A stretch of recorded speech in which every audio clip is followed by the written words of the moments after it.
Let's get into the Iran situation. See if she clicked already. Oh, she started already. All good. Larry, how are you? Hey, I am well. I'm doing better than the peace process anyway.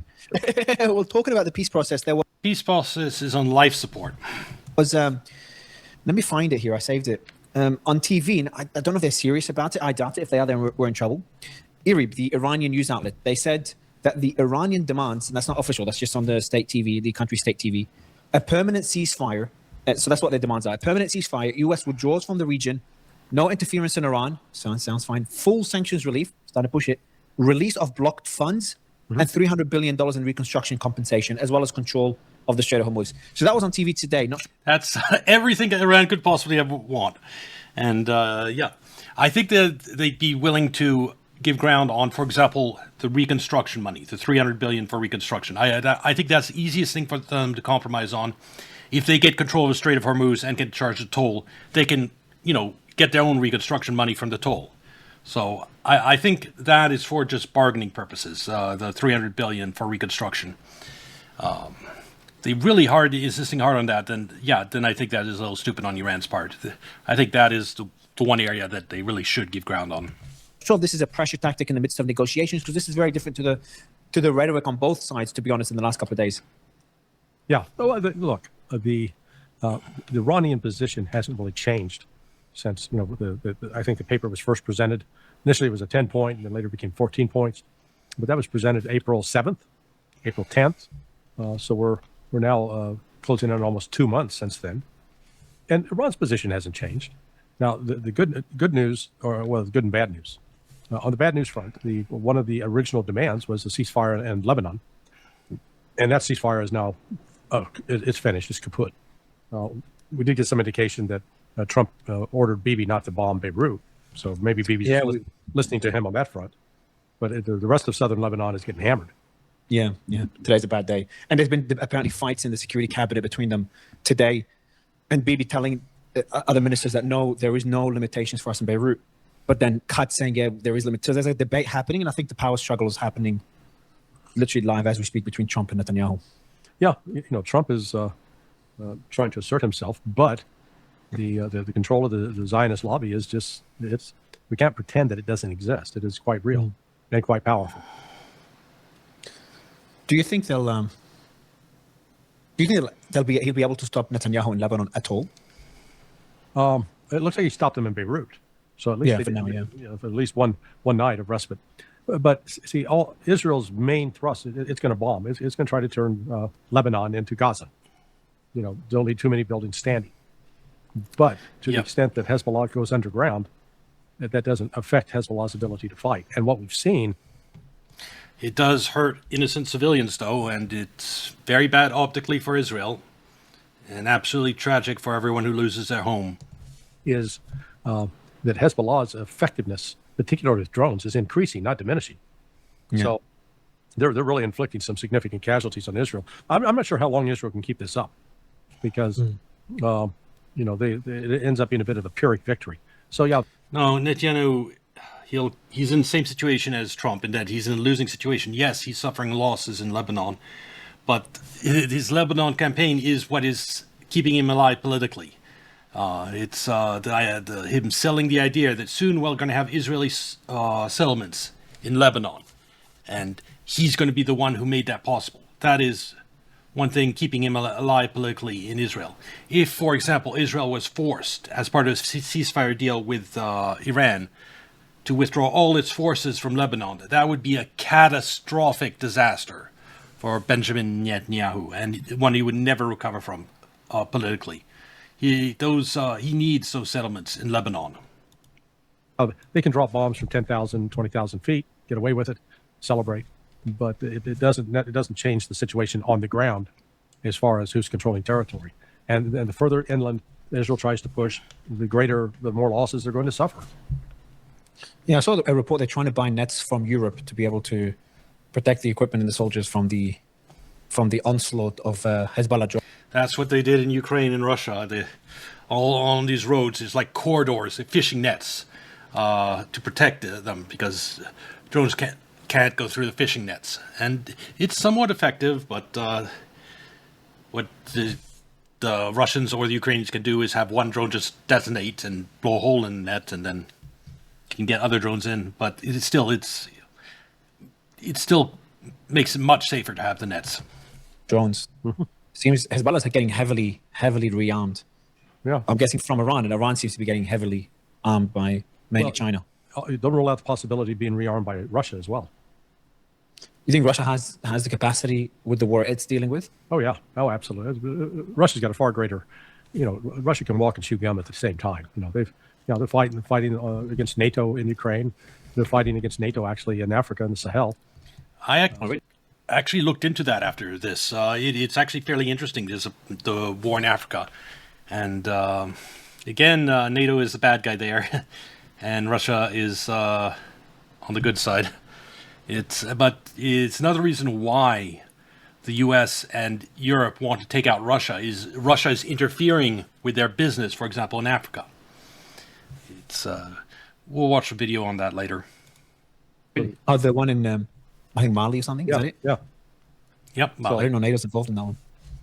Yeah. Oh yeah, these countries in Africa, Mali is right here, Mali, and Russia has something called the Africa Corps that's working with regimes to prop them up and help them fight off NATO, CIA-backed jihadists that are coming in trying to destabilize the country. So what we did in Syria and Libya, funding jihadis to overthrow governments, create chaos. And funnily, this area of the world, actually, the currency they use is printed by France. So it's French imperialism in this region. But I'm sure it's give and take. French help, we the CIA help the French with their currency stuff here. They help us with overthrowing Assad in Syria, stuff like that. Yeah, but, I mean, not overtly, but it's clearly French and CIA money that's backing these jihadist rebels that have been attacking the government. So, Israel's support for Ukraine and provision of weapons to Ukraine has definitely given Russia every opportunity to retaliate in kind. So, but what was clear is, despite the efforts to destroy Hezbollah over the last 2 years, Israel failed, and not only did they fail, but Hezbollah rearmed and retrained. That's the important thing. These people flying these drones, yeah, they got trained. They didn't. Hezbollah, Israel really does want to get rid of. Hamas, on the other hand, is the one that Netanyahu handed over $1.3 billion to between 2012 and 2022. And he's not that interested in taking out Hamas. He's interested in leveling Gaza and getting rid of the Palestinians in the area. And Hamas is a very useful tool for that purpose. I mean, Hamas delivered what he really, truly wanted. October 7th, an excuse to level Gaza into the ground. His $1.3 billion that he turned over to the terrorists called Hamas, he got his money's worth. I'm being serious. For people that are willing to fund ISIS to commit genocide in Syria, just so Israel could seize a little bit of territory in Syria, 1,000 Israelis in exchange to get all of Gaza. I think he thought it was a good deal. In the box, take the drone out and start flying it. Doesn't come with a manual? Yeah, even if it comes with a manual, man, you got to sit down. I tried. I remember trying to fly one of these drones, and the ones that they would use in places like this a while ago, a couple of years ago. They're actually very difficult to fly when I tried it. Very, very difficult to fly. Yeah, it's not, even if you've been playing video games all your life. But yeah, I tried to fly a drone before. It was a miniature drone, so a lot smaller, so it's even harder. And you can control them, but it's hard. It's harder than video game. Doesn't necessarily mean you can just jump on and do it. Yeah. There is one piece of positive news. There was a report coming out of Fars News that the person that was in Qatar was Ghalibaf, and he was, and the trip was apparently successful, and it was dealing with the unfreezing of assets. Iran wants $12 billion now, and then $12 billion in 30 or 60 days, I think it is. And they've discussed the lifting of sanctions on Iranian oil and petrochemicals and some of the other sanctions, and the lifting of the American blockade. It seems they've had progress. But then you see Trump's comments. Those are bizarre. That kind of confuses me again. Obviously, that's what you always get with Trump. But he says, One of them, he's like, I don't want to send the enriched uranium. I'm not comfortable sending it to Russia and China. Even though a couple of days ago, yesterday, I think, or a couple of days ago, he said, I'm happy if the enriched uranium goes to another country. Right. I think we'll move on. About the unfreezing of assets.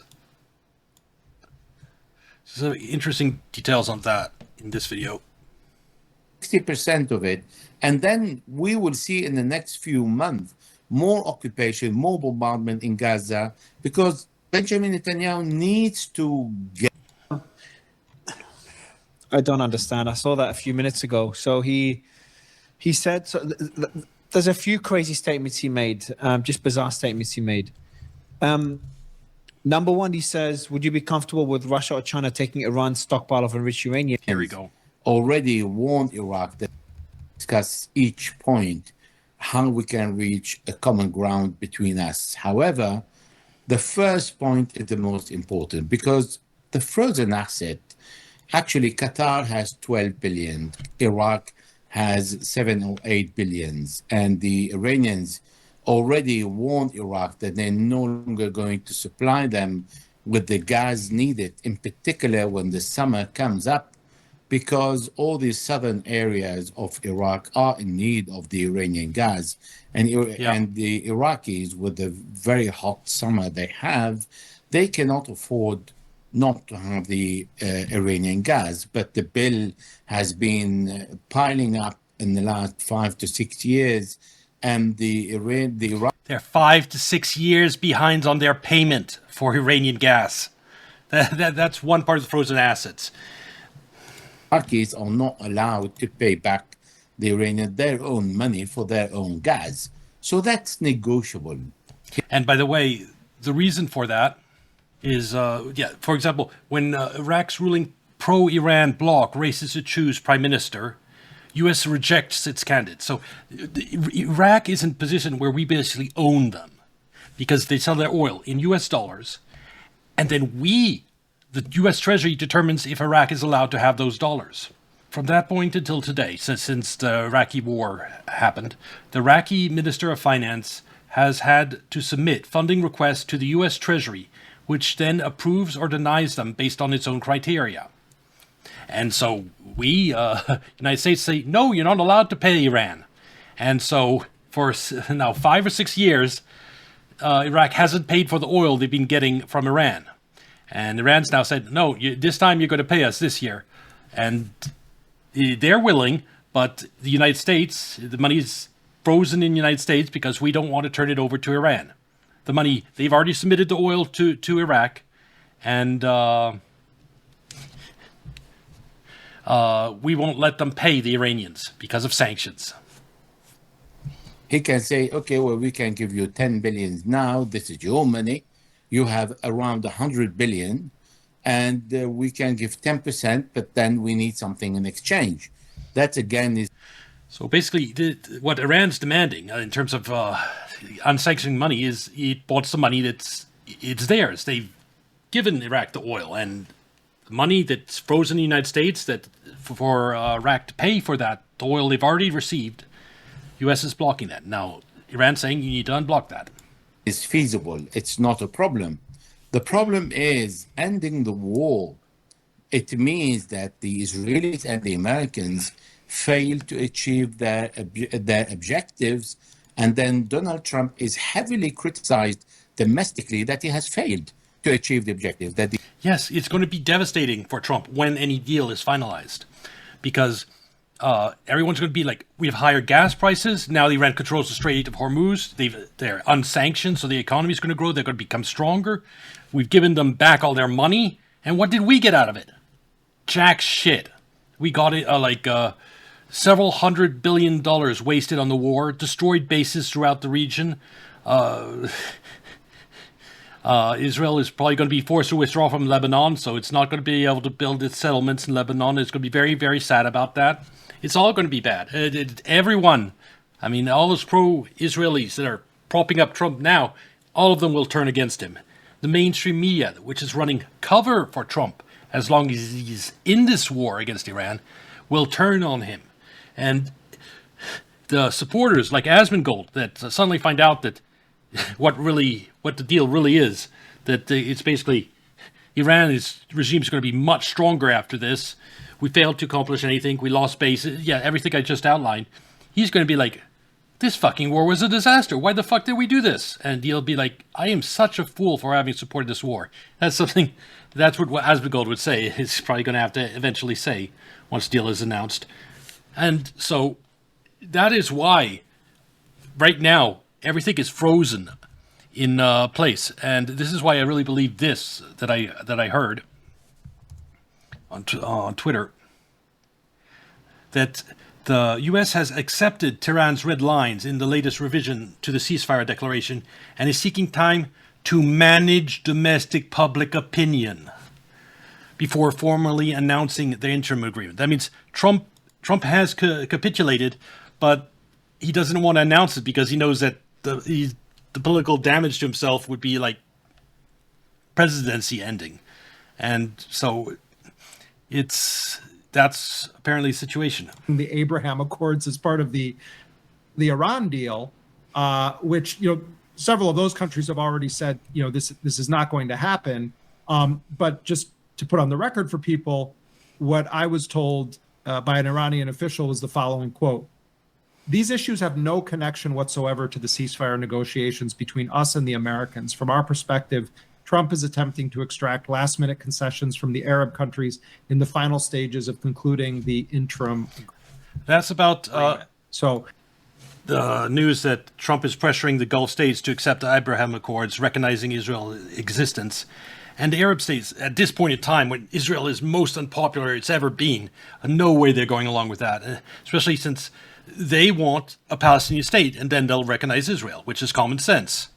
And so, yeah, that's going nowhere. That's clear that this isn't going to blow up the deal. Iran said they've heard nothing about this from any mediator, that this is all Trump's theater. But what it underscores, I think, in part, is that Trump is really desperately throwing stuff at the board, hoping that it sticks, and he's managing the narrative. And again, just to reiterate, what Iran told us is that the American side has accepted our red lines. This was just this morning that I was told this in the latest revision. Yeah, this is incredible. To the text of the ceasefire declaration, and that they've indicated, this is referring to the Trump administration, telling mediators that they need time to manage their domestic public opinion before formally announcing acceptance of the provisions of the interim agreement. Yeah, that is Trump basically trying to manage people like Asmongold. Asmongold is being managed. He's he's one of the peons, the people that supports Trump and the Iran war, and will turn quickly on Trump once he realizes what the fuck is going on, which is basically the United States surrendering to Iran. And that's the reason Trump is paralyzed. Is he realized just how devastating doing this with Iran is going to be politically for him. I just outlined just a second ago. People like Asmongold turning against him, Israeli lobby turning against him, mainstream media turning against him, and his polling numbers are already record low.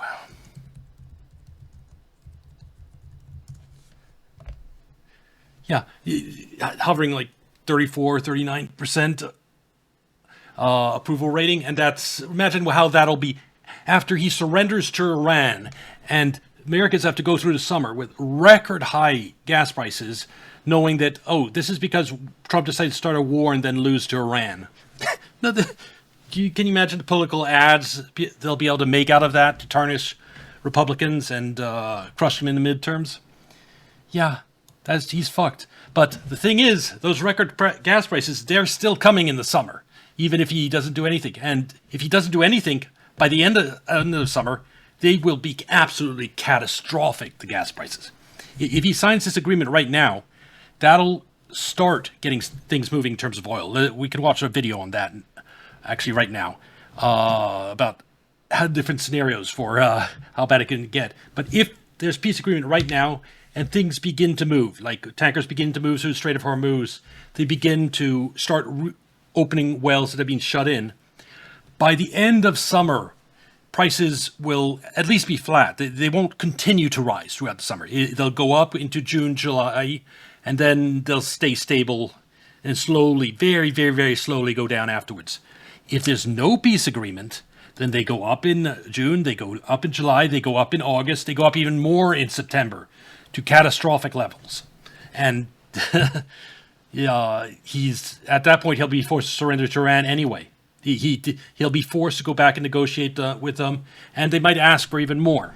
Though even if they don't, the extra political damage from the Strait of Hormuz being closed 2 or 3 more months will crush him in the midterms either way. And of course, I'm going to don't talk about escalation, but escalation is probably the worst outcome for everyone except Israel, and that everyone except Israel loses, and loses catastrophically. So, let's look at the situation in the oil, and a good way to end this. By the way, this is latest news about gas prices. All 50 states top $4 a gallon as state Iran impacts lingers. And it'll go up further. It'll be $6 by the end of the summer, before the end of the summer. 7 by the absolute end of the summer, if there's no peace deal in next few days. Let's see.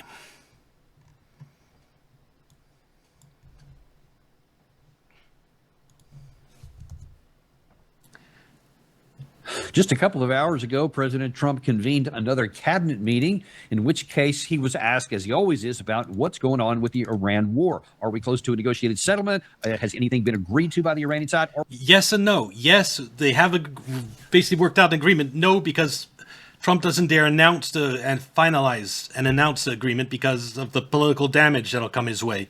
And so we are basically, it'll be the end of his presidency. The political damage combined with the high gas prices this summer of conceding, it ends his presidency. Of course, not doing the deal right now means gas prices go up until he's forced to do the deal, and then he's even more damaged at that point. This Iran war is going to end the Trump presidency no matter which route it takes. Are we looking to go back to war, et cetera? All these questions were normally peppered. But underneath all of these is the central issue upon which the entire American economy runs, and that is on cheap and significant amounts of energy. Yes. And everything is being curtailed by what's going on in the Persian Gulf right now through this Gulf of Hormuz, the Strait of Hormuz, as a result of this war here. Now, the market has been acting in very peculiar ways, in ways that it hasn't before, especially not reflecting the fundamentals that are at play and the significant percentage of global oil and gas and other derivatives. Basically, by selling a lot of paper oil, that means fake supply on the financial markets, combined with huge releases from our oil reserves in the United States, we have put a cap on oil prices at around $100 a barrel, give or take $10. And that doesn't last forever. The U.S. reserves, they run out before the end of the summer, and then nothing can stop the oil prices from rising to $200 a barrel probably. That have been blocked from getting out through the Gulf, but they haven't seemed to have been having the effect on the markets or even in our life in America as one might expect. By the way, although the futures market are telling us Brent crude is only like $96 a barrel, that's for its future. That's for June, July delivery. If you go out and want to buy oil today, it's $140 a barrel.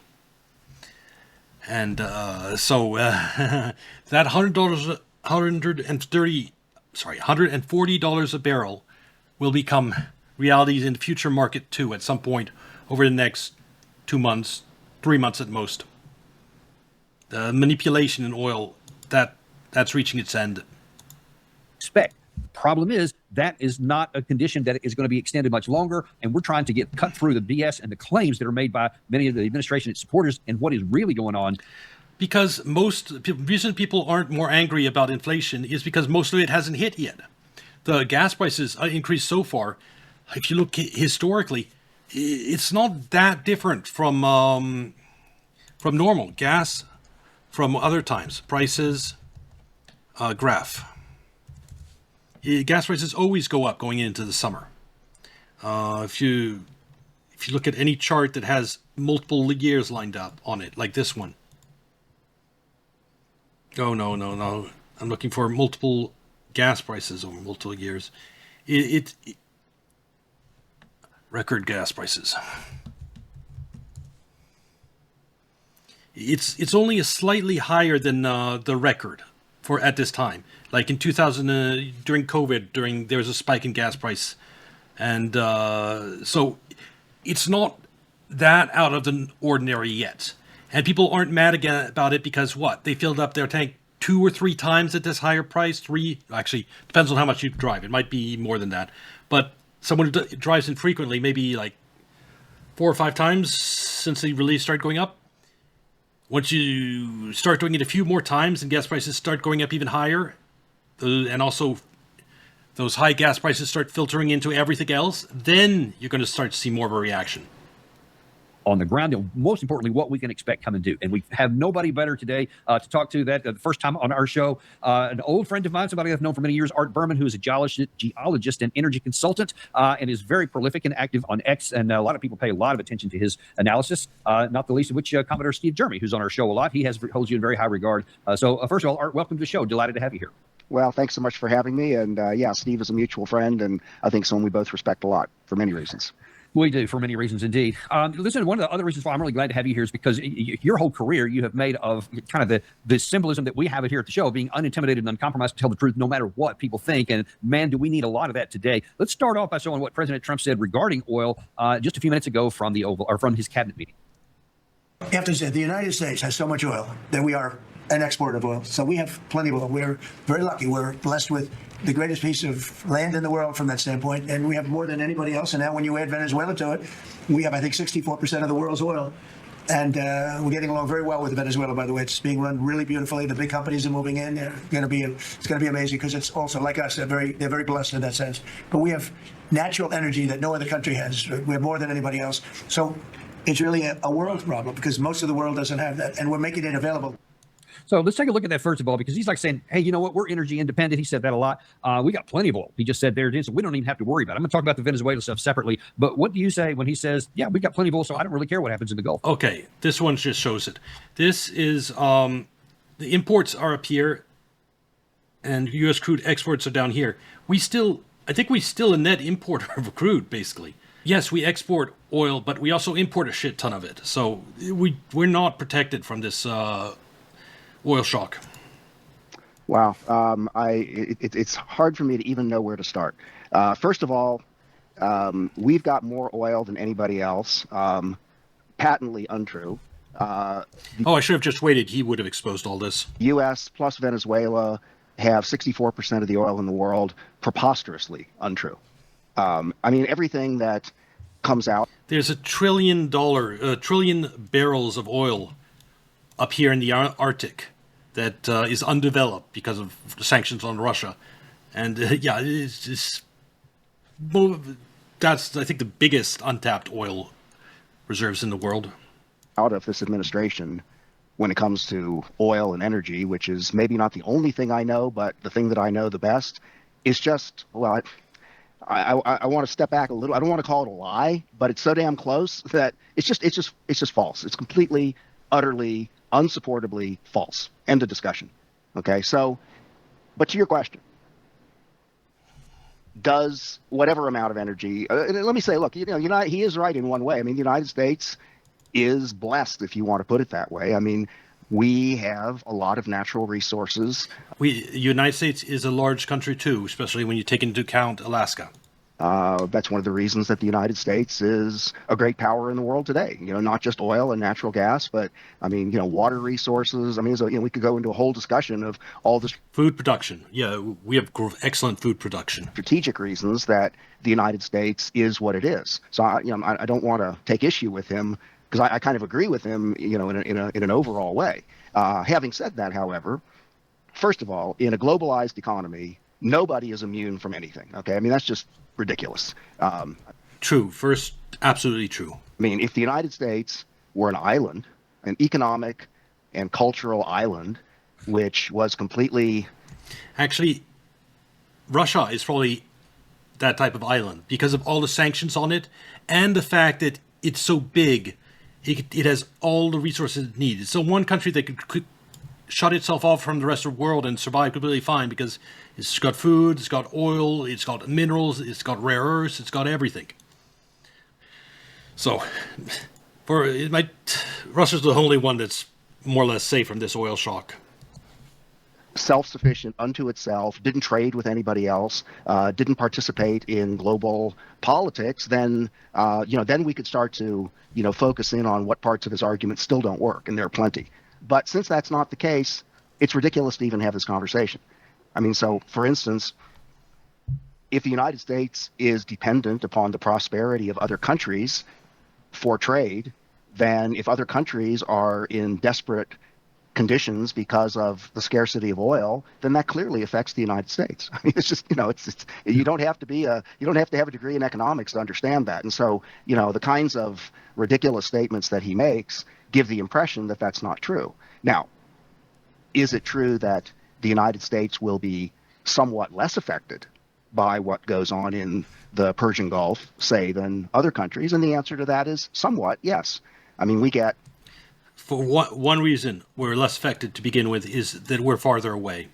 So less of our oil is by default sourced from the Persian Gulf. And countries that are like Japan that are right near the Gulf get 90% of their oil from there. So, of course, it's going to be more impacted. Something like 10% of our, I'm rounding here, but something like 10% of our oil comes out of the Persian Gulf. Okay, so that's a whole lot better than a lot of other countries, but 10% is a fair chunk. Okay, so and I wonder if that's going to surprise a lot of people. And I wonder if you can answer, because there is this mantra that Congress has been saying for a long time that America is energy independent. We don't need anything from anybody else. But that's if 10% of our oil comes from the Persian Gulf, then that doesn't sound like independent for me. Can you explain to us what we actually do have? Just a reminder, where was it? Image I just found. Did I close it? Here we go. U.S. still imports a shit ton of oil. Have and what we don't have. Well, let me just make it real simple for you, Danny. The United States imports 6.5 million barrels of oil per day from somewhere. Now, why in the world would an energy-independent nation import more oil per day than all of Europe uses in a day? Okay, we could stop the discussion right there. It's absurd. That's a pretty good point, yep. Okay, so, but what they're talking about net energy. What does that mean? That means if you take all the oil, natural gas, refined products. Yes, if you include natural gas and refined products, then the United States is a net energy exporter.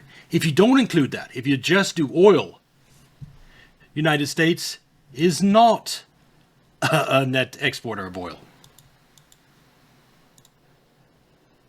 Coal, electricity, and whatever else you want to lump in there.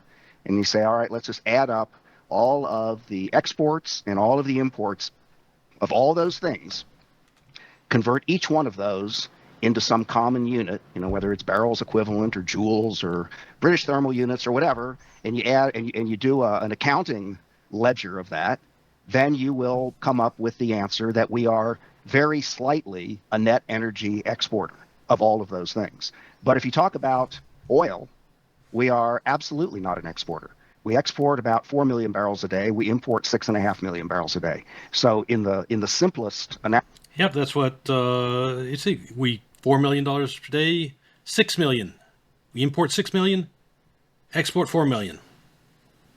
That is the reality. We are not an oil exporter, a net oil exporter.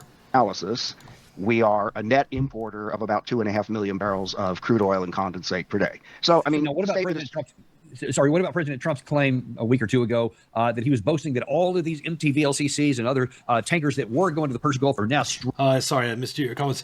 Bomb everyone else's oil and sell ours? Well, the problem is we are still a net oil importer. So to the extent we are not immune from a tight oil market.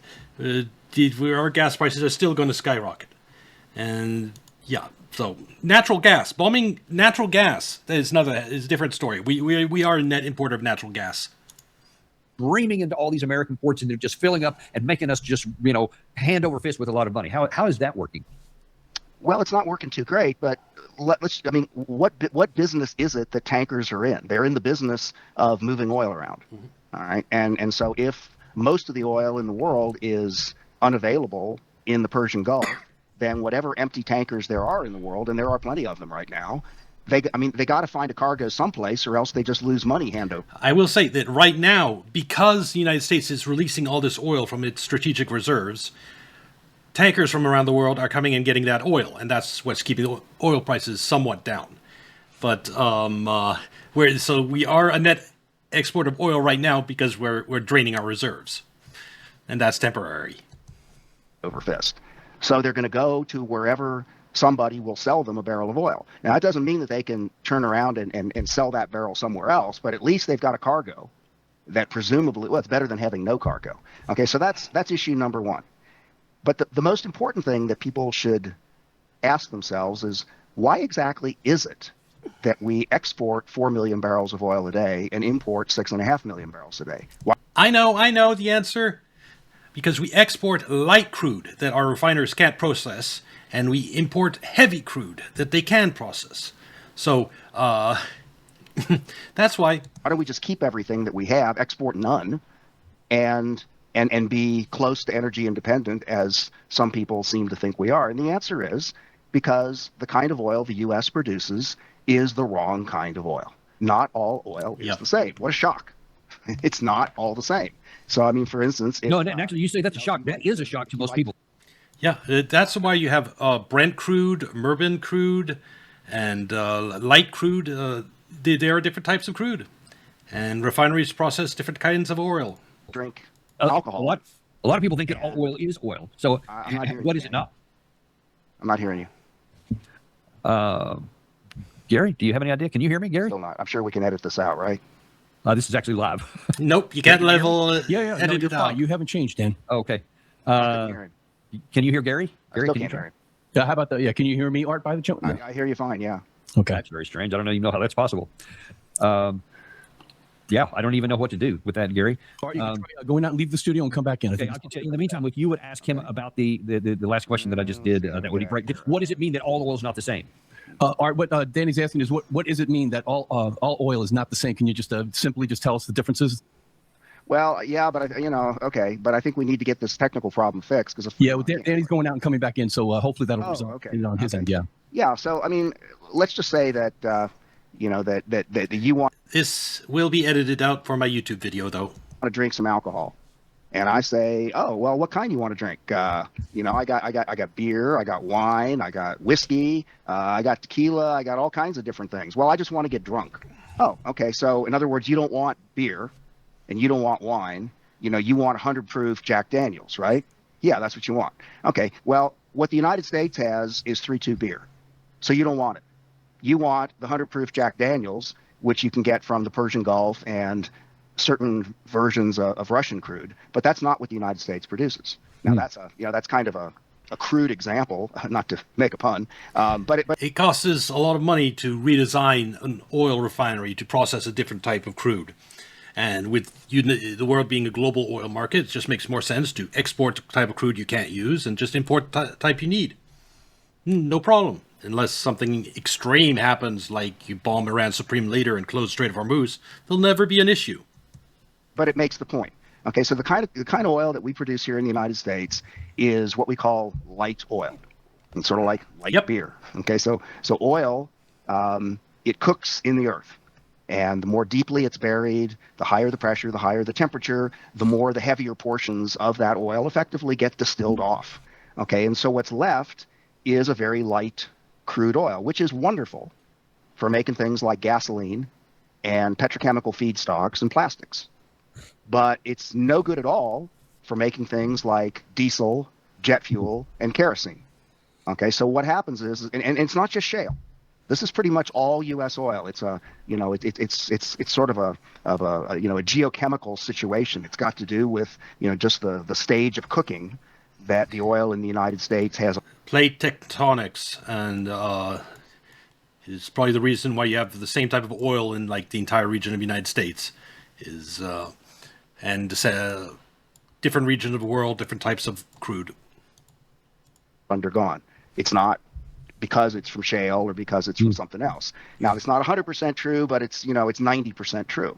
And so basically what happens is that we produce more of the light oil than we can use because we need to make other things than gasoline and petrochemical feedstocks. And so we sell that to somebody else. We export it. And to make up for the heavier oil. Yeah, some types of engines can run on more than one type of fuel, but it's maybe less efficient. The biggest example of is cars that run on premium gas. Premium gas at high-grade gas at the gas station. Most cars that run on premium gas can also run on regular. It's just slightly less efficient, less powerful, less horsepowers, but they're usually high-end cars anyway, and so it doesn't really even matter. That we don't have, we buy it from someone else. Now, all of our refineries are designed that way. Okay, this is not something that we can just flip a switch and say, well, we don't want to do that anymore. That was intentional. That was the way things were done and changed to 50 years ago when diesel became the most important refined product in the world. And by the way, the world runs on diesel. Okay. Now that's an oversimplified statement, but we're trying to make. Yeah, about that, the prohibition was about preventing people from making their own fuel. No, there's no control over that now. It just produces many different refineries. Gas prices reflect oil prices practically directly. There's no monopoly. There's no gouging people on that. So there's no incentive to control fuel production. And about prohibition, that was just after women got the right to vote, and there was profits to be made also from the prohibition, from smuggling alcohol. Those are some of the big reasons we ended up with the prohibition. If you want to go the conspiracy angle, it's the people that thought they could profit from smuggling alcohol. That's what you should look at. Some very important points here. I mean, diesel. And by the way, can you hear me now? I hear you fine, Danny. Okay, very good. Glad to hear that. So all of the transport in the world, the shipping, the trains, the trucks, they all run on diesel. All of the mining, the extraction runs on diesel. All the oil drilling runs on diesel. Diesel is the hemoglobin of the global economy. And what I just got done telling you is that U.S. oil isn't very good for making diesel. So now if you want to make an argument and say the U.S. is energy independent, but it can't make diesel, which is the hemoglobin of the global economy, then we can have a very interesting conversation, because that ain't going to work. It's just not. And what percentage of do we get the feedstock for diesel? It decided to update itself. Enfield's launcher.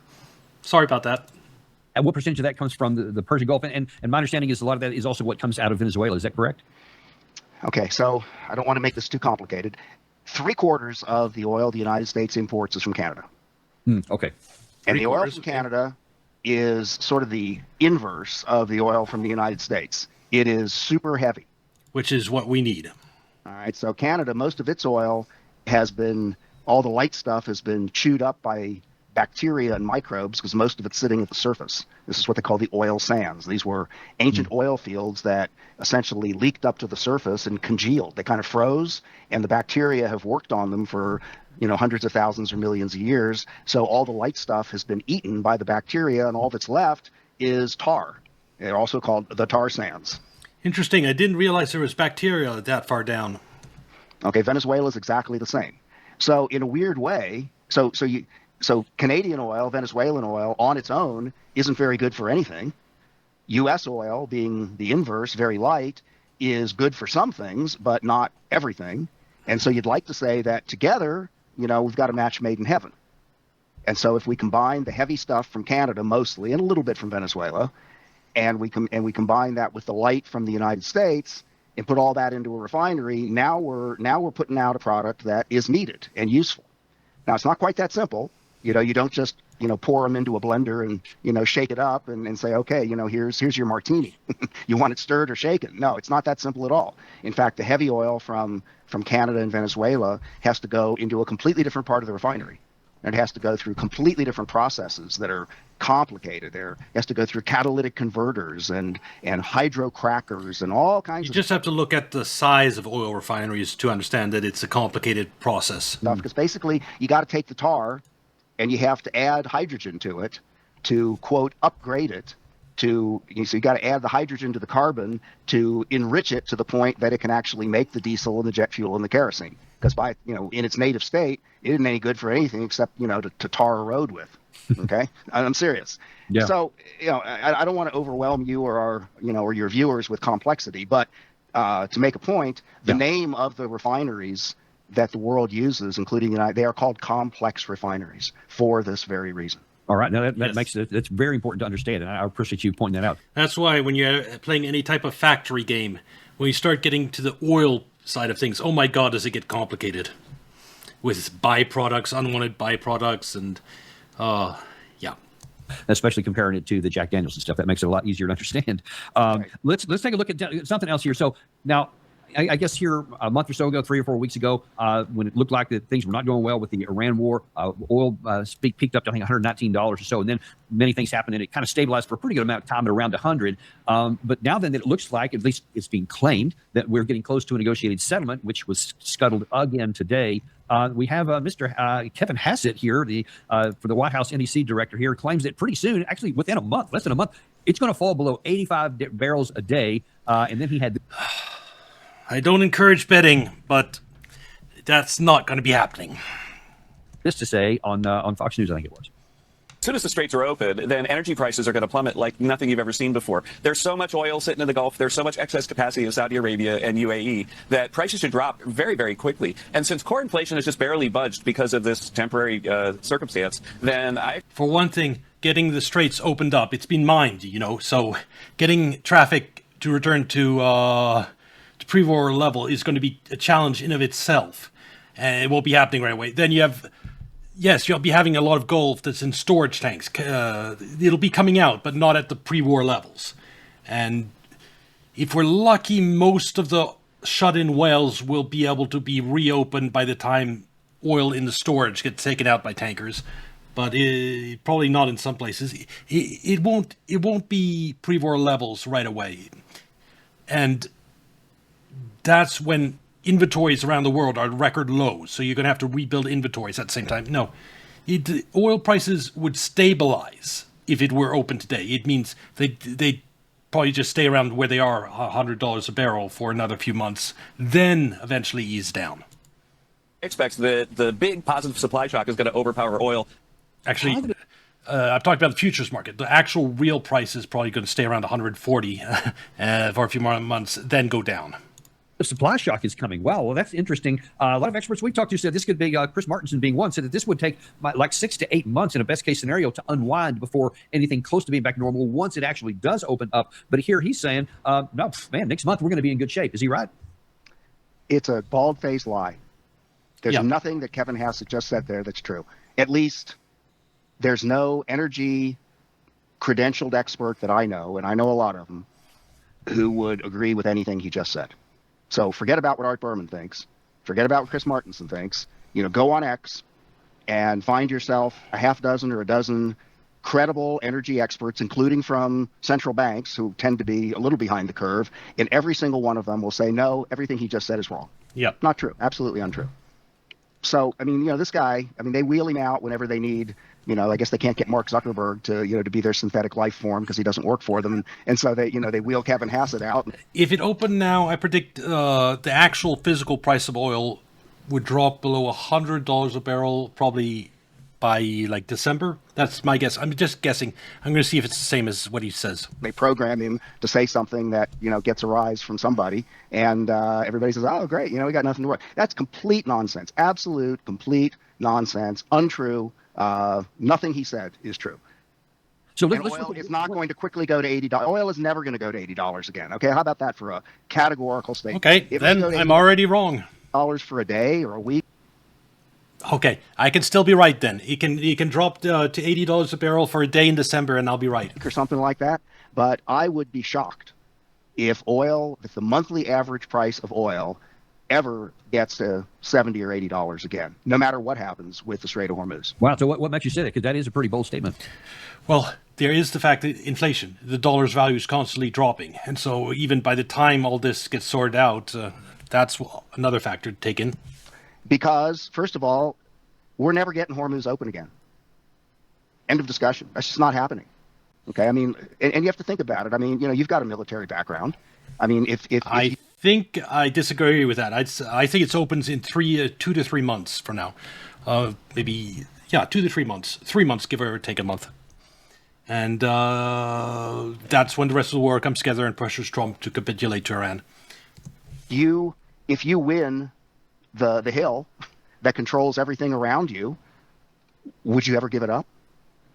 I wouldn't. I would not either. I would certainly not without, extracting more than a pound of flesh from my adversary. I'd want, Besides, the Strait of Hormuz is only a temporary choke point.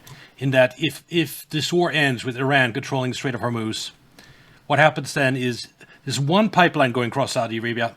There'll be like 5, 6 pipelines going everywhere that it can go to avoid the Straits of Hormuz. Of course, it'll take 2 to 3 years to build those, but they will happen. And so, Strait of Hormuz is not a forever point of contention. If Iran starts charging a toll, pipelines will start being built, and 3 years from now, it will matter a lot less. But in those 3 years, they're going to make bank on charging tolls. A ton of flesh. So, I mean, there are entire civilizations in places like Mesoamerica that flourished because they controlled a meander in a river. And they charged everybody that went up and down the river a toll to get past that meander loop. And if they didn't pay them, they brought out their bows and arrows and their swords or whatever, and they chased them off. Okay, so that's what this great war has done for the United States and the Western world. We have lost the most important energy choke point in the world. Iran has it, and we can talk about the details of what it means that they have it. It's not quite like, it's not like a toll booth on the freeway, but they have something that they never dreamed in a million years they would get, and now they do. So if there's nothing else to talk about militarily, then the U.S. and the West have suffered a gigantic defeat because Iran is now effectively the most powerful country in the world, which it wasn't before the war. And there are a lot of people. Okay, that's going a little far. That's still China. It controls rare earths. It is practically just as key as oil in terms of everything military is made from it. So it's while until those pipelines are built, I just talked about, yes, it is one of the great powers because it controls something so crucial. Temporarily a great power, but not the most power. Say, oh, well, yeah, we've destroyed so much of their blah, blah, blah, their Navy, their Air Force, their infrastructure, et cetera, et cetera. And I'm sure that some of that is true. I mean, Iran never had an Air Force to speak of, and they never had a Navy to speak of. So when Trump... Yes, that's the point I keep on making. What does it matter if you destroy... It was never an air power or a naval power. It was a missile, drone power. And we didn't take out that power, the pillar of their military. Gets up and says, we've destroyed their entire Navy and their entire Air Force. Well, if they never really had one to begin with, then we're not really talking about very much there. But again, from a military standpoint, if they are capable of launching drones and anti-ship ballistic missiles and long-range ballistic missiles at will, then who cares if they have an Air Force or a Navy? I mean, the category that we call something doesn't matter. If they are capable of neutralizing our best efforts against them, then then it doesn't matter what you call it. They are an effective opposing force, and that is what they are. So let me ask you this. I'm going to show you one other soundbite from President Trump's press conference this afternoon at in the cabinet meeting. And he's talking about the Strait of Hormuz here. Gary's the one that says Trump, Oman. In this comment here, let me ask you, how is this going to be received by those who know the oil industry and know what is real, all the things you just said, and what this is going to mean? Because here's how he's claiming it to the American public. Would you accept a short-term deal that allows Iran and Oman to control the strait? And would they have to open it immediately, or would you be open to that happening over a period of time? No, the strait's going to be open to everybody. It's and who would control it? International waters. Nobody's going to control it. We're going to watch over it. We'll watch over it, but nobody's going to control it. That's part of the negotiation that we have. They would like to control it. Nobody's going to control it. It's international waters, and Oman will behave just like everybody else, and we'll have to blow them up. Yes, yes. Threatening to blow up Oman, who we're not at war with, who are they're neutral in this conflict, and just threatening to blow them up out of nowhere. You don't do that, Trump. Oh my God. They'll be fine. So you just laid out in a very articulate way that no, they own the hill in your vernacular there. The Iranians do, and they're not going to give that up. So President Trump can say what he wants. If we could do that, we would have done it in the first 40 days. We can't. So, but when he says that with such confidence, what is the oil industry thinking when they hear that? The most generous interpretation that I can provide here is, and I alluded to this earlier, they don't own the Strait of Hormuz. It's not like a toll booth for Iran. What they have created is enough risk and disruption that nobody will push a ship through there. No insurance company will insure a tanker to go through there. Nobody will accept the risk. So they effectively control the Strait of Hormuz by disruption. So the president can say that it's an international waterway, and he is correct in saying that. But if nobody will move a tanker through it, then again, what does it matter? It doesn't matter what you call it. If you can't get oil through it, then it's closed. And that is simply the case. So let's just back up. Let's take the most optimistic scenario. I mean, the most wildly optimistic scenario. Good, let's do that. Which says that by some means, we, the United States, and our allies, Israel, and whoever else, is on board today, we offer Iran something that causes them to say, okay, we're done. Everything's going back to the way it was in mid-February. We're moving all of our fast boats and all of our drones. This is be interesting. The most optimistic scenario, which I don't think there's any possibility of happening right now. I think we have another 2 or 3 months of this going on. And all of our missiles, we're moving them out of, we're leaving the Strait of Hormuz. Okay, that's not going to happen. But let's just say it did. Let's say that the negotiations are successful, and as of June 1st, that is the decision, and everybody agrees on it. Okay. So the first thing that has to happen is that all of the owners of those tankers have to give permission to the captains of those tankers to go through the Strait of Hormuz. Okay, so what are they looking at? They're looking at liability and they're looking at safety. So liability. Let's just have a look at the Strait of Hormuz quickly. Just all the tankers, all the traffic that's waiting to go in. And it's not easy to coordinate this, especially since there are mines still in here and you have to take this very narrow corridor. And so you can't have tons of ships going at the same time. It's not going to instantly go to pre-war traffic. None of those tankers have insurance right now. Okay, so now you can go out and drive your car without car insurance, and you might get away with it as long as you don't get stopped by the police or have an accident, but you don't really want to do that. Some people might, but a responsible person isn't going to do that. So none of those boats have insurance. All right, so what's it going to take before insurance companies say, okay, we're going to reinstate insurance? Well, they're going to have to believe that the risk is down to some level that it makes sense for them to issue insurance. So right now we know there are mines. Okay, that we just attacked some Iranian vessels over the weekend because they were laying mines. We don't know how many mines. Doesn't matter if there's one mine or 1,000 mines. There are mines. Okay, so Iran says, all right, we're out of here. All right, how long does it take before there's enough minesweepers that move through there that they can now say, okay, we're 100% guaranteed that all the mines are gone? I don't know. How long? Is that a month? Is that 2 months? Is that?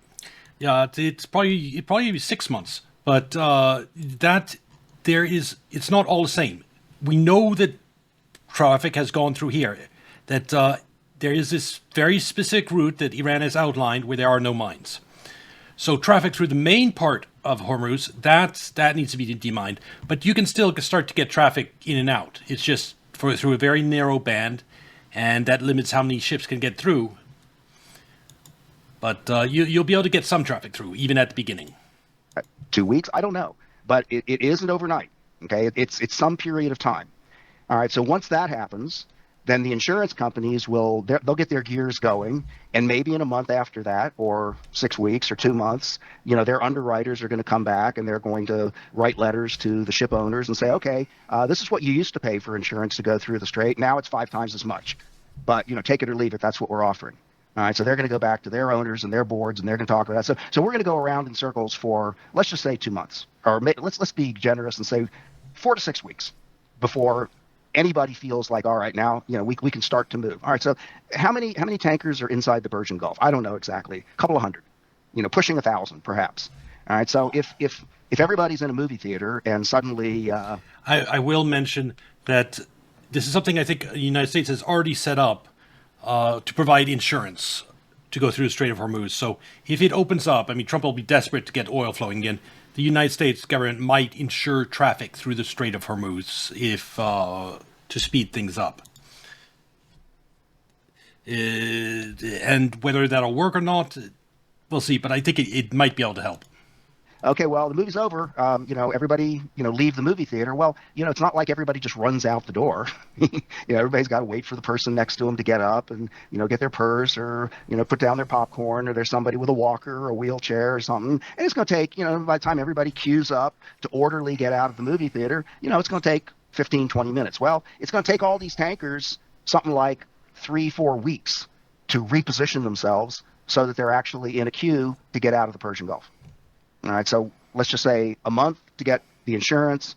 Let's say another 2-3 weeks to start moving out of the Persian Gulf. Okay, now how long does it take for those tankers to get to where they're going? Well, it depends on where they're going, obviously. But on average, it's going to take, 4 to 6 to 8 to 12 weeks to get where they're going. And all this time... Depends distance. Anywhere from like 2 weeks if it's like in Africa to a month and a half if it's like Texas. All these places that they're going haven't had any oil. All right, so now let's just say on average, it'll be 2 months before that oil arrives. So now we're 4 months from an optimistic decision. So now we're June, July, August, September. June, July, August. So we're at the end of September before any oil arrives anywhere. Okay, now we've talked about the flows. What about the production? 12 million barrels per day of oil is shut in the Persian Gulf, in Saudi Arabia, Iraq, United Arab Emirates, Qatar, etc. All right, now a lot of that production or the loading facilities are damaged by missiles. So all that has to be repaired. Now, when you turn on an oil well after it's been turned off, I mean, there may be a switch that you can flip, okay? But it doesn't come on just all of a sudden, oh, good, the power's back, we're good. So the analogy I like to use is when you have a plumber come to your house and he turns off the water. He does whatever he does, he leaves, and of course, you don't remember, this was going to happen. But the first time you turn on the sink or the shower, what happens? It makes a lot of noise and it spits and the pipes make a lot of noise because the key takeaway from this is that the oil prices coming down before the midterms, not going to happen. Trump is screwed. The pressure was interrupted. Well, that's your house with a very clean piece of plumbing that goes maybe 40 feet from your house to the water main. We're talking about oil wells that go miles underground into not a water main but a rock. And so when you turn that well on, it's going to do exactly what your water pipes do, except it's going to do it for weeks, maybe months. We don't know, until things stabilize because of the complexity of the system. Now, a report that I just read yesterday by Rabobank says that 700,000 barrels a day of Persian Gulf production is lost forever, that those reservoirs are damaged and it's never coming back. Now, I know the guys at Rabobank, and I'm sure they'll tell you that's not a hard number, but that's probably a middle-of-the-road number. So, that's a big number. That's a big That's number. just never coming back. Reservoirs damaged, pipes are broken, and it's not worth fixing them, okay? So, but for the rest of it, how long does it take before all the plumbing, works again and everything is flowing? I don't know, months. All right, what about the damage? How long does that take? Well, who's going to pay for it? Somebody's going to have to put up the money for it. All right, now the big liquefied natural gas facility in Qatar, the people who own that say it's going to be 5 years, 3 to 5 years before they get that fixed. Okay, now second question, if you own a tanker and after 3 months or so of being stuck in the Persian Gulf, you finally get that tanker out, are you going back? You going to go fill up again inside there? I don't know. I mean, if you're an intelligent operator, you're going to think twice, three times. I don't know. I don't know if I'm going back in there. And that's even on top of the insurance companies that are Yeah. whether they'll back it or not. Yeah, I mean, you know, if you get burned by a contractor, you're going to go buy from him again? I'm not. Okay. So and the business environment Being business savvy, I'd ask for a premium. in the Persian Gulf is ruined.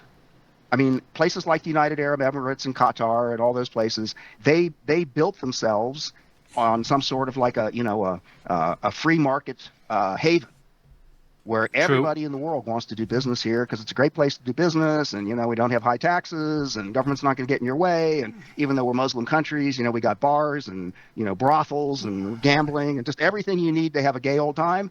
That's not there anymore. The confidence in that stability is shot. All right, so I mean, you start out, and again, I'm not trying to paint a pessimistic or a negative picture. I'm just Yeah, trying we're looking for an accurate picture. I'm just trying to give you, these are the realities. You asked me, what do people in the oil business think about when they hear the kind of nonsense that, that Trump. And let me ask you one more level of granularity. Let's take a look at the fleets themselves, at the tanker fleets, the VLCCs, and whatever other kind of categories they have. I mean, a lot of these guys have been sitting, some in the Persian Gulf for months. Some got out, and especially those that got out before the war started. I think the last one that arrived was April 29th, if I'm not mistaken. And that means that they've either had to find somewhere else to get filled up, or they're just sitting out there waiting before they can go back anywhere, and they're not making any money. Meaning, are they going to still be able to keep crews employed, or will they leave out? And how hard will it be to restart that to get ship crews so that they can even get back in if they can overcome all the issues with the insurance and the risks that you just mentioned? Well, that's a great observation, and let's take it a step further. Let's say you're Saudi Arabia. When was the last time you made a dollar on selling oil? They have a pipeline. I think they're even right now making money off oil. Yeah. And I mean, and I don't know today what percentage of Saudi Arabia's GDP is oil, but I'm betting it's more than 80%. And the same is true for the UAE and Qatar and Iraq and all of those countries in there. I mean, this is an absolutely devastating. Okay, Saudi Arabia has a pipeline. It's selling some oil. It's one of the only ones that isn't completely affected by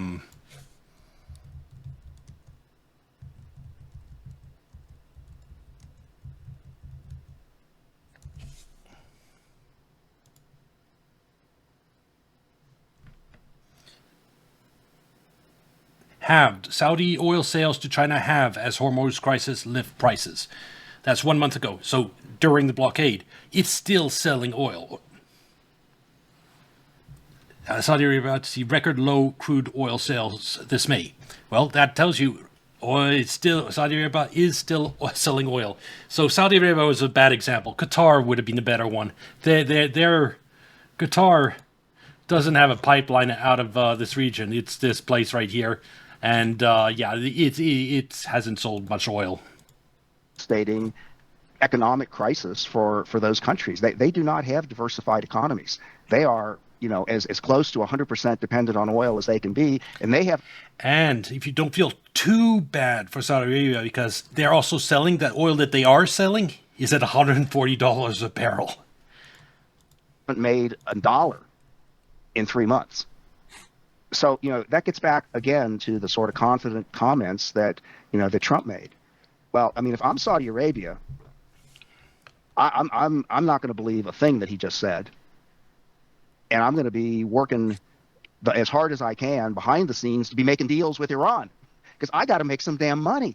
I got to figure out some way of getting that oil moving again, or else, if I'm MBS or, all of those, I mean, they got more damn princes and God knows what in Saudi Arabia. You talk about a Peter Turchin, overproduction of elites. I mean, those guys are all going to be out on their asses pretty quick. If people don't have any money, the first people they're going to, direct their anger at are going to be the people who do. The elites. So, I mean, this is nothing ever gets talked about here except, well, what does this do to the United States? At least not in the American press. Yeah. But there's a world. There's a chance that some of these regimes, U.S. propped up regimes here in the Gulf, might go bye-bye. Probably not Saudi Arabia, but Kuwait, Qatar. Out there that is having, you talked about these tankers. I mean, what have these guys been eating for the last 3 months? They ran out of food and water on those tankers weeks and weeks ago. This is a humanitarian crisis. Do you ever hear about that? No. because these are props. You know, the people I mean, these tankers and their crews and the countries, they're just props on the stage. All we care about is, you know, how's it affecting us? And the answer is, so far, not very much. So let me ask you a different question. And so you've very, very effectively laid out just how big it is. And actually, before we wrap this section up here, back to your magic day, and whether that's because everybody agrees or we have some sort of agreement that Iran's going to do a toll, whatever, that they say, yeah, the normal flow can come. As long as you pay my toll, everything can go out there. From that day, how long would you calculate? And I know there's so many factors, but how long would you calculate before something was back to, let's just say 80% of what it was on the 27th of February? Never. We're never going back. Never. No. What's the best case? I think he is the most pessimistic guy I've heard on oil so far. I think he is mostly right, but not completely right. I think that if it opened today, I say December is when oil would drop down over 100, under 100. The actual from what the 140 it is today to down to $100 a barrel. If the Strait of Hormuz, what I think will actually happen is next April. The Strait of Hormuz stays closed another 2-3 months, and then next April, May is when it goes under 100. Maybe March at the earliest. You get in a year from now. 45%. And that's not my number. Okay, that's Kepler. I mean, Kepler is a international. 45%. You get in a year from now. 45%. And that's not my number. Okay, that's Kepler. I mean, Kepler is a internationally respected organization that does nothing but this kind of work. And I mean, you can go online, you can go to Kepler, you can go on X, you can go wherever else Kepler publishes, and you can see their projections. And they've got, you know, a couple of different cases, and the case that I believe is the most reasonable, based on everything I just said. So, you know, back up. What I just said, effectively, is that in the most wildly unrealistic situation imaginable, that we can start getting tankers moving through the Persian Gulf in 3 to 4 months. And production that is needed to refill them, if any of those guys ever want to go back into that briar patch, is going to take considerably longer. And so the absolute best case scenario is essentially that nothing changes before the end of the year. That's if everybody makes peace and, you know, and it's kumbaya between all the countries, including the United States, which is not going to happen. Well, let me ask you this question. Here's an estimate on CNN, which they read, which is definitely not very optimistic. And they're claiming, hey, if you liked $3 a gallon before, you might want to wait a little longer before that comes back around. So how long is it going to be before we actually start to see some relief? Look at this. This is where we were before the war started. This is where we are right now. There's a huge amount of time that it's going to take, according to the futures market, before we get back down to that sub $70 an oil level. Look at this, 2032. So you want $3 gas again? You're going to have to wait maybe 6 years. And you're saying that's if everything works out. But that is a massive difference than Hassett's comment that, hey, by the end of next month, gasoline prices will be so cheap. I mean, you can't hide that much longer, don't you think? Well, true. Now, you know, in the interest of fairness, I mean, what that guy on CNN just showed is just as much nonsense as what... I was about to say that too. The futures markets are nonsense. In that, what he just showed, this graph, that just showed when the price here, short-term price, goes up and down, all the rest of it goes up and down. And so this isn't it's not based on any type of fundamentals, this long-term graph. It's complete nonsense. So you should not be looking towards oil futures right now as any type of indication as to where things are or where they're going, which is actually sad because that's what the function of the futures markets is supposed to be. You can't hide that much longer, don't you think? Well, true. Now, you know, in the interest of fairness, I mean, what that guy on CNN just showed is just as much nonsense as what President Trump and Kevin Hassett just said. It's true. I mean, nothing he showed is a lie, but I mean, a futures curve is not the future. Exactly. I mean, a futures curve always looks like that because a market always discounts the price it's going to pay in the future. Always. That's just the way it works. Okay. And if you actually look at what we call the liquidity, in other words, how much money is actually on contract. Actually, futures market doesn't always look like that. Normal futures market.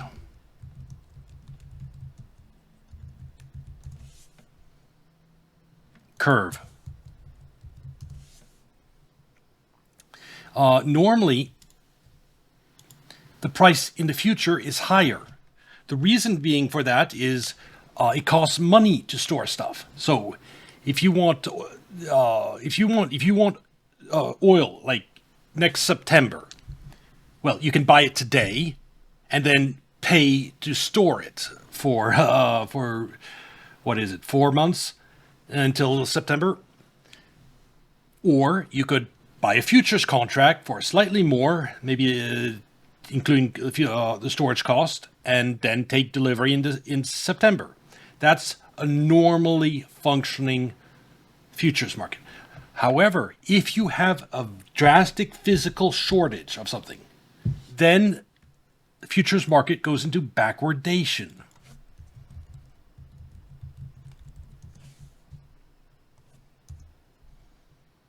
And it starts to look like this. The cost in the future is lower because people need it now. They don't want to store it for future use. And so they're willing to pay more if they get it right now. And that, so it's not exactly, the chart he showed isn't exactly a normal futures market. But he is right in that it's either curved upwards or downwards.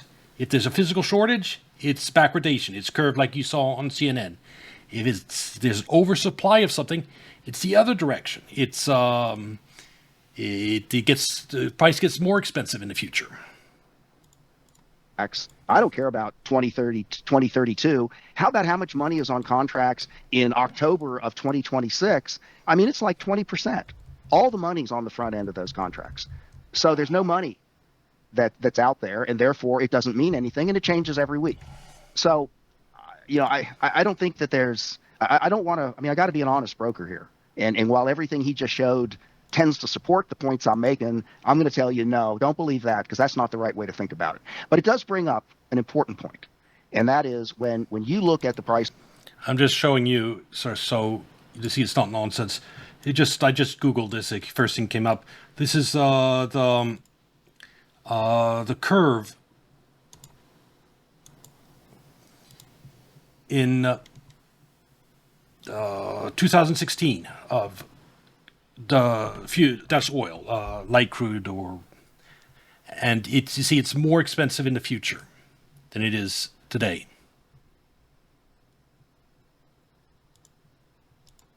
To oil. If you're an analyst, you're going to look at a screen. If you're an average Joe, you're going to hear it on CNN, or you're going to read it in your newspaper, or wherever you get your news. And that number, today is what is it? It's like $85 for Brent, right? Something like that. $89. Okay, $89. Yeah. Okay. Now, what does that number mean?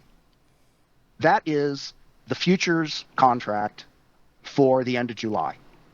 So we are discounted 2 months in the future. That's not the price that you're going to pay for barrel oil today. Yep. If you want to buy a barrel of WTI today, it's going to cost you $140 a barrel. So that price you're looking at there is somebody's bet on what it's going to cost in 2 months. I'm not saying it's wrong. It's just you got to know what you're looking at. So if you want to buy barrel oil today, it's going to cost you $140, not $89. Now, I'm not saying one is true and the other isn't. They're but different based on things. the fundamentals, this is what I wonder if you can help me understand. Based on the fundamentals that you just described about the unwinding and the oil pipelines and the restarting and the energy, the insurance, all that kind of stuff, any practical assessment of what oil is going to be in July, if it's 140 spot price, I think they call it right now, it's sure ain't going to be 89 in a month and a half from now. So it seems like they would say, no, the best case, it's going to be maybe 120, 130, and yet it says 89. How does that work? Because that is a risk-weighted number. All right. So now you and I can have a conversation, as we just have, and maybe we can agree that now, the price in July is actually probably going to be like $150, let's just say, not 89. Okay, that's an interesting conversation. It's well supported by the data. All right, now here comes the hard part, Danny. I want you to take all the money that you have in your savings account, and I want you to put a bet. I want you to buy a contract of oil in July. Okay, how confident are you that it's going to be $150? Because that's not what everybody buying the oil says. They say it's going to be 89. If you say it's $150 and you're wrong, you just lost your whole savings, your life savings. And you're going to start getting real conservative about the way you make that bet, partly because you're looking at what everybody else is doing, and then you're going to ask, well, what exactly is it about the way they're thinking that's different than the way that I'm thinking? And the way they're thinking is this has got to resolve itself. It's going to resolve itself. It has to resolve. It's like, Marco Rubio, he was on a plane. Yeah, they're thinking it's going to be a disaster if it doesn't resolve itself. But unfortunately, the disaster is necessary, because the disaster in terms of what's going to happen to oil prices this summer as the Strait of Hormuz remains closed is what's going to cause Trump to surrender to Iran, to capitulate to Iran at the end of the summer. We need that disaster. Trump is not going to, it's political suicide for Trump to give in to Iran. And the rest of the world needs to come together and saying, you're finished either way. You have to do it. And they need to force Trump to commit political suicide and capitulate to Iran. And only an absolute disaster is going to bring that outcome. A day or so ago, and he said, this can't stay the way it is in Hormuz. It's illegal. Yeah. Right. Okay. Well, and I made some comment on X, and I said, well, get a ticket to reality, Che. It may be illegal, but this is the way it is. You guys screwed this up, you and your boss. Bombing Iran's supreme leader was also illegal, just saying. You got nowhere else to look. You did this. Stop whining and find a way to make it go away. That's what we need. Not say, it's not fair. It's not fair. It shouldn't be. Okay. So, but my point, Danny, is that futures markets, we're in a situation, right? The point is, the futures market is not useful now. It's being controlled, manipulated by the government because of derivatives. The U.S. can't afford oil prices to go up to what they should be, like 140, because it caused catastrophic losses in the derivative markets, and it would bring down the U.S. financial system. So it's being manipulated, and they'll continue to manipulate it for, I think, another month. I think in June, it's going to get hard to do that anymore. By the end of June. Right now, I don't know how many times, how sick I am of hearing people say this is unprecedented.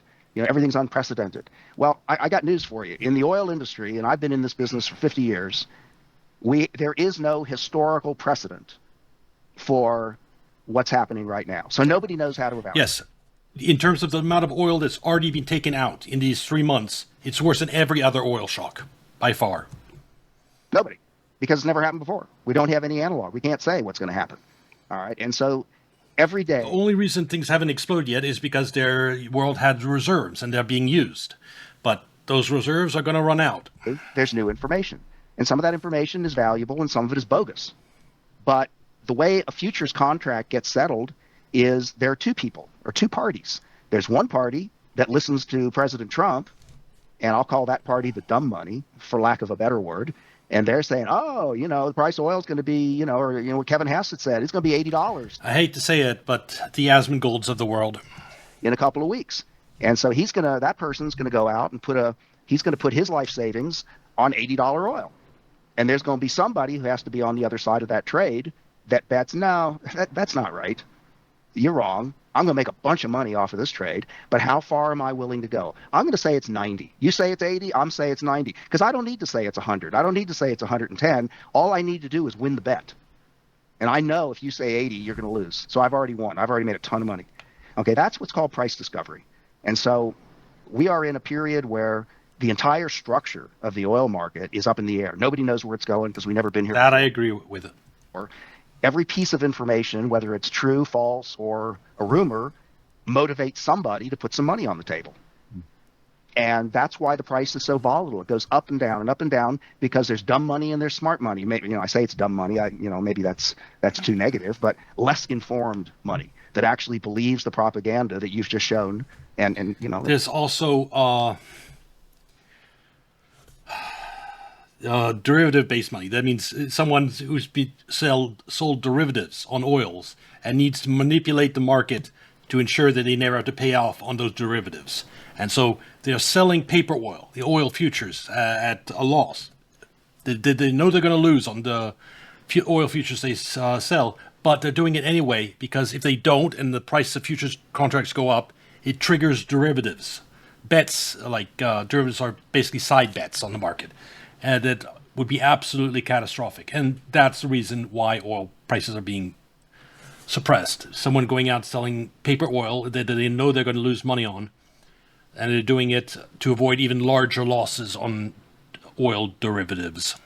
But they wouldn't. And not just oil derivatives, derivatives on all types of stocks, because if oil goes up to 140 in the futures market, that scares investors out of the stock market, might cause a market crash that triggers a whole bunch of other derivative bets to go bad. Put that out there if people didn't believe it. And so it takes time before the market digests all of this. Okay, and eventually what's going to happen is the reality on the ground is going to show those guys who lost their ass saying it's going to be $80 in July. They're going to stop making those bids. They're going to say, well, okay, you know, I'm going to make another bet here for August. Only this time it's going to be 90. It's not going to be 80. Okay, and there's going to be somebody that says, okay, that's wrong too. I'll say 100. Eventually, you're going to run out of dumb money. You're going to run out of people that are willing to bet low, and by that time, all the effects, the downstream effects of this disruption, are going to land big time in places like Europe and the United. Well, or the people. This is what happened with food prices back in 2009, 2010. The derivative bets, they're time based. They expire eventually, and so once you know the market's going to shift one direction, the Wall Street banks, prime dealers, kind of reposition themselves to avoid catastrophic losses.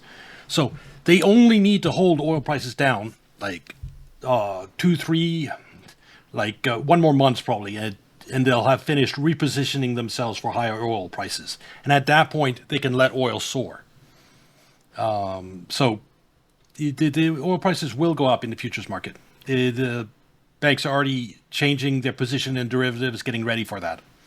And it'll be a major spike. When it happens, by the way, it'll be a major, major spike because banks have repositioned themselves to make profits from that.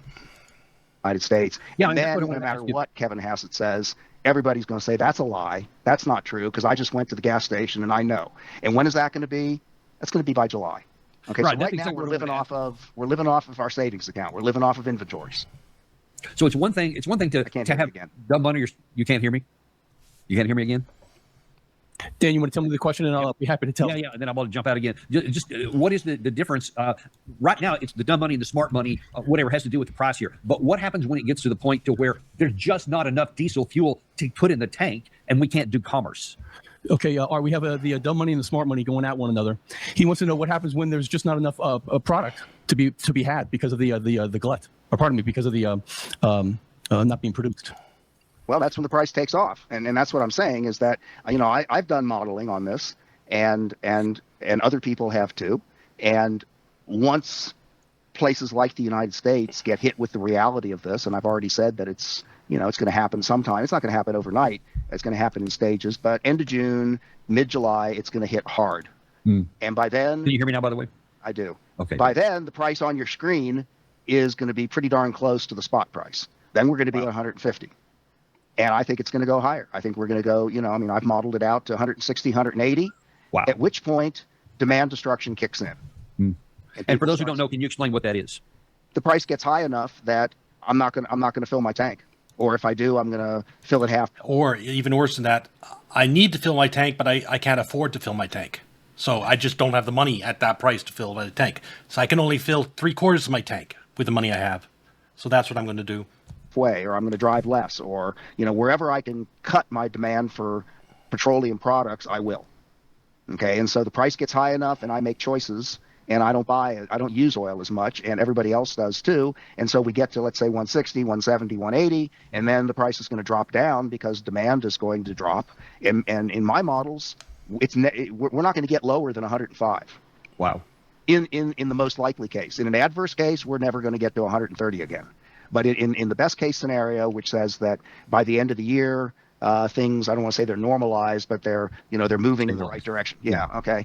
And so we're going to go up, we're going to go down, and then we're going to slowly go up, and it's going to stay, the average price of WTI or Brent is going to be 115 or 120 forever. Okay, so what happens if that's back to your magic scenario where everything got done and we started all the difficult stuff? But what if the dueling blockades stay in place, say through the end of June, and we're still not to that start point? Then we get to $200, and the same mechanics fall. I mean, the higher it gets, the the more extreme the demand destruction is going to be. But it's the same scenario. It's just that the price that it drops down to, instead of being 105, is 140 or something like that. I mean, this is a world-changing event, Danny. I mean, there's just no other way to put it. I mean, oil is what that is the economy. And so, to use a rather crude example that I've used before, if you walk outside your building or your office today with a buddy, and that guy gets hit by a car, and all of a sudden he's bleeding, and he's losing 20% of his blood supply. Okay, that's the world economy right now. We just overnight lost 20% of our blood in the Persian Gulf. All right, so what happens? Well, you got to get that guy to a hospital, like instantly. If you don't get him to a hospital, he's dead, right? All right, is there anything you can do in the meantime while that ambulance is coming? Sure. Maybe most of the blood's coming out of his leg. Put a tourniquet around that sucker. All right, so instead of losing 20% of his blood supply, he's losing 15%. All right, so in the best of all possible worlds, the guy lives. Get him to the hospital before he dies.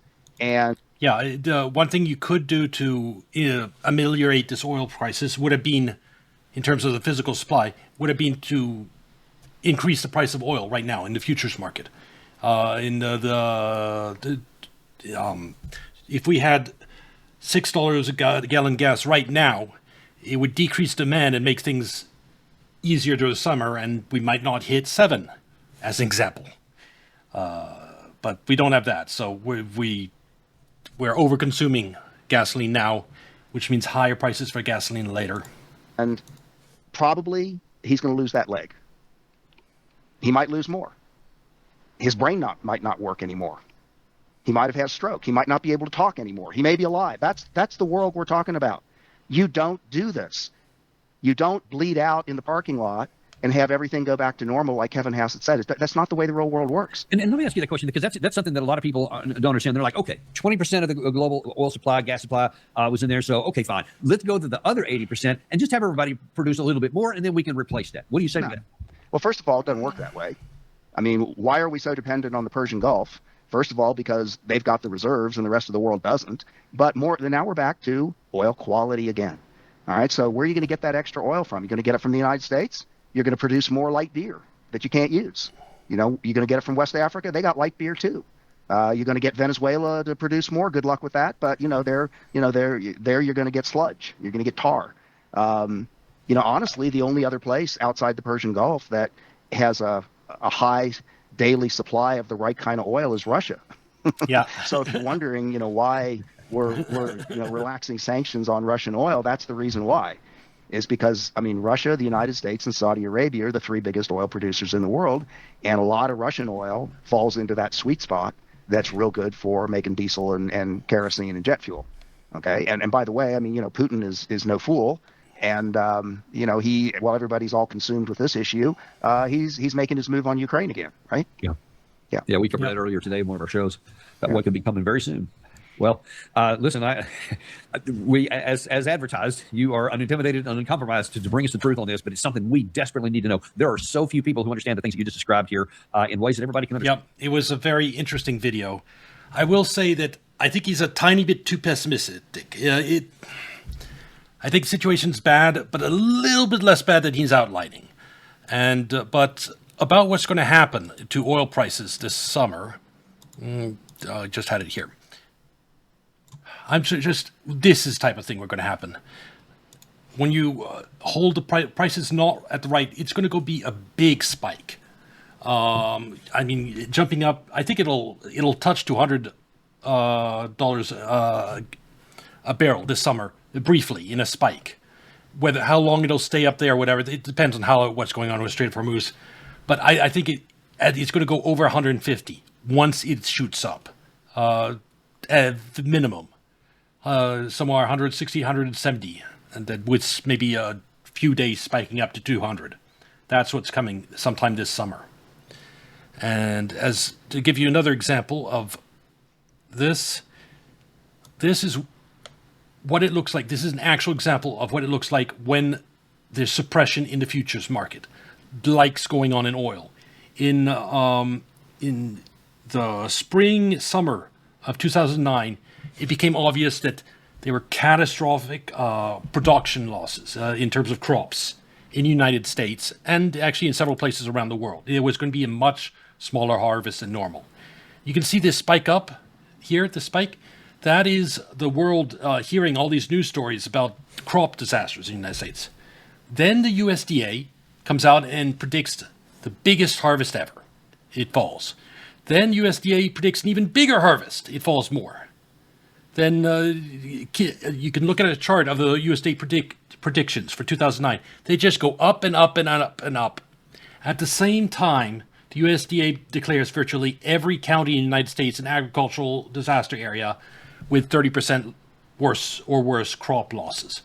Now, the reason the USDA was doing that is it had to, because of farmers to collect insurance for their destroyed crops, there has to be a disaster declaration. So its hands were tied. So on one hand, it was doing that, declaring every state a disaster area. On the other hand, in those same states, it was predicting record harvest. Obviously, that record harvest wasn't true. So what happened? Well, the harvest came in, and then in 2010, when you're using up the harvest, there was a drastic shortage of, this is a historic chart for wheat. Wheat goes from 4 to 6, all the way up, nearly hits 9. It doubles in price, doubles in 2010. That's what happens when you suppress the price of a commodity artificially for half a year, then it shoots up. That's what's going to happen in oil. It's going to go up a lot. I mean, if what should have happened in a normally functioning market is something like this, the price goes up to like 6, like 5.5, 6, and just stays there instead of keeping it artificially low and then spiking all the way up there. That's market manipulation. Anyway, I think that'll do it for this video. I wanted to go into the oil aspect of it because it's very important. It's part of the equation. Like I said, for this Strait of Hormuz, this Iran war to end, we need the disaster in oil to make governments around the world panic as their citizens revolt over the gas prices. They all turn on Trump and say, fix this, and they form a coalition to make that happen probably, and they put pressure on Trump and he's forced to capitulate to Iran. That's how this ends. But that's, prices need to go up a lot for that to happen, and then you have to have the world organized together and pressure Trump. So I say 3 months is my best guess now, and to when we finally get a deal in Iran. I just don't see it happening today. This will be on YouTube. Like and subscribe. Come watch on Kick or Twitch, and I'll see you next video. Bye.